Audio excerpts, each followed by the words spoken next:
Livre audio. Amoureux, ils se marièrent et furent malheureux. Chapitre 5. Ils ont commencé à vivre côte à côte. La vie avait encore accéléré. Les enfants avaient grandi, avec leurs besoins différents, leurs horaires, leurs inquiétudes, leurs urgences.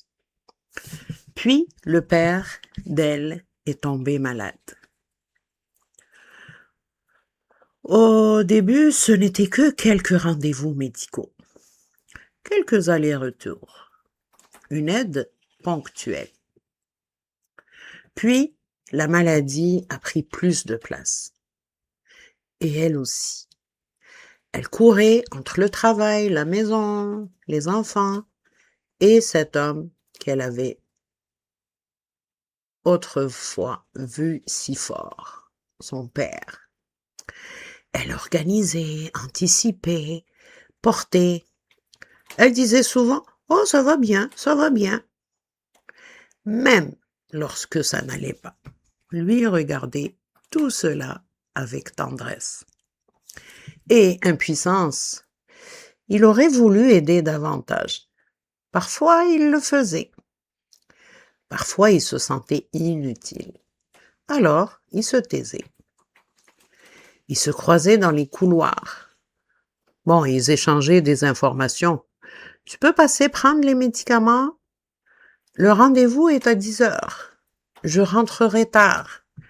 N'oublie pas le souper des enfants. » En fait, ils continuaient à fonctionner, à merveille même. Mais ils ne se retrouvaient plus. Ils vivaient côte à côte. Deux vies parallèles, deux êtres fatigués, deux solitudes discrètes. Puis, un jour, quelqu'un lui a demandé comment il allait. Vraiment. Ce n'était ni une femme extraordinaire, ni un grand amour. Juste une présence attentive. Une collègue. Une amie. En fait, quelqu'un qui l'écoutait sans regarder l'heure.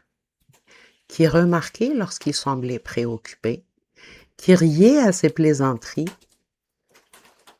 Il s'est surpris à attendre leur conversation,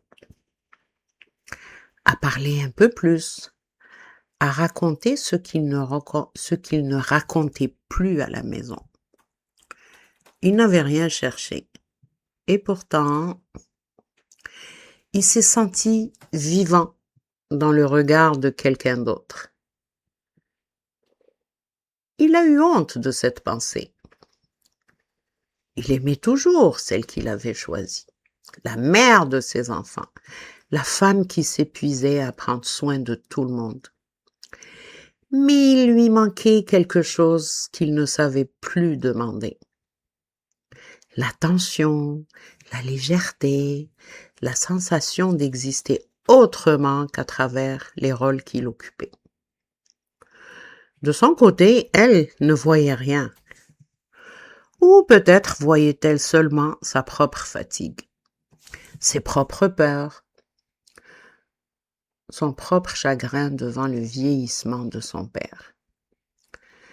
Elle aussi se sentait seule, mais elle n'avait même plus le temps de s'en apercevoir. Ils continuaient à dormir dans le même lit, à partager les mêmes murs, à signer les mêmes cartes d'anniversaire, à sourire sur les photos de famille. Et pourtant, une distance invisible s'était installée entre eux. Elle n'avait pas commencé le jour où il avait parlé à cette autre femme. Elle avait commencé bien avant. Elle avait commencé le jour où ils avaient cessé de déposer leur fardeau l'un devant l'autre. Le jour où chacun avait cru protéger l'autre en taisant sa propre détresse. Il ne savait pas encore jusqu'où cela irait. Elle non plus d'ailleurs. Mais pour la première fois depuis longtemps, quelqu'un d'autre avait entrouvert une porte. et il avait hésité avant de la refermer.